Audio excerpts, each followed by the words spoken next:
Welcome to Tech Talk for Business Leaders. I'm Sam Ganga. I am thrilled to be joined here by Paul Hencoski, who is the leader of our U.S. consulting business. Paul, welcome to the show. Thank you, Sam. Happy to be here. Excellent. Now, our U.S. consulting business is doing great, and I wanted to get your thoughts on what the future means for our consulting business with AI. Sam, it's, as you've heard me say, we are at an inflection point, and this is not the first time we've been at an inflection point. Absolutely. You and I have been at this now for a few decades, and it seems like every 5 to 10 years or so, there's some new thing that comes along that really changes the nature, not just the nature of the work we're doing, but how we're delivering it. In my 26 years doing it, I think AI is perhaps the biggest of those changes, which is a little bit scary, but it's also really, really exciting. And I am so excited about the future and how we at KPMG are embracing that change. I think we have a unique point of view, and I think it's going to unlock even greater potential for us to deliver value to our clients. Yeah, absolutely. And we're going to be measured kind of differently by our clients as they start thinking about embracing AI themselves.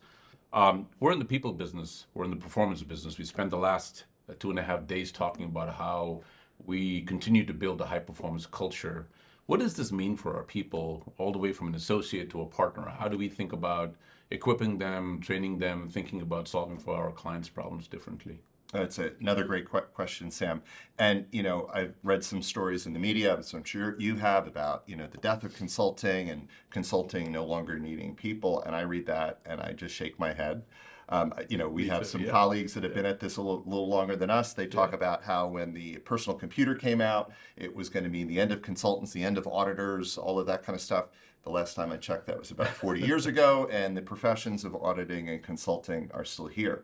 What it does mean is that the way our people work, the skills that they're going to need, they are absolutely changing.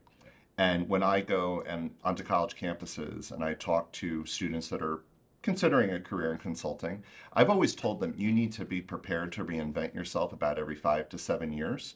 I think that pace of change is actually increasing. I think it's now every perhaps 3 to 5 years that you need to reinvent yourself, and it will probably accelerate even beyond that. But our need for human ingenuity is not going to stop. It's just going to mean that how we deliver that awesome human intelligence is going to be different. Instead of just simply sending professionals out to clients to deliver services, we're going to continue to do that. That will be part of our business model. But now, given the awesome power of these new tools, we're going to have new ways that we can deliver the amazing intellectual capital of our firm to our clients more efficiently, more effectively, all with the end goal of producing more value for them. Yeah, and we've always said human in the loop is part of our strategy. That's never going to go away. Every revolution that we've seen, from the PC to internet to mobile computing, the human in the loop never goes away, right? That's right. One of the things that we've done and you've done from a firm leadership perspective is really invest not in just the people but the tools. This is a whole new vocabulary, nomenclature for our folks. Can you talk a little bit about not necessarily the investments we're making, but how you think about investing in this future?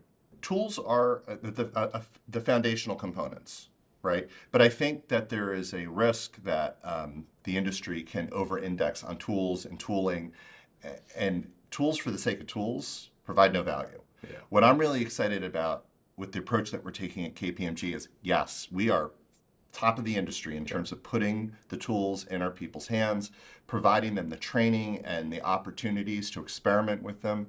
But where the real magic's going to happen is when we're applying the power of those tools in the client environment, when we're thinking about how to embed the tools in our delivery, in the offerings that we're bringing to our clients. And that's where we're putting our investment, and I think that's what's going to set us apart. And that's a force multiplier, right? I mean, when you take the human and the tools and you solve for client problems differently. So, well, thank you so much for being here, Paul. This is super helpful, and thank you so much for being part of Tech Talk for Business Leaders, and don't forget to subscribe.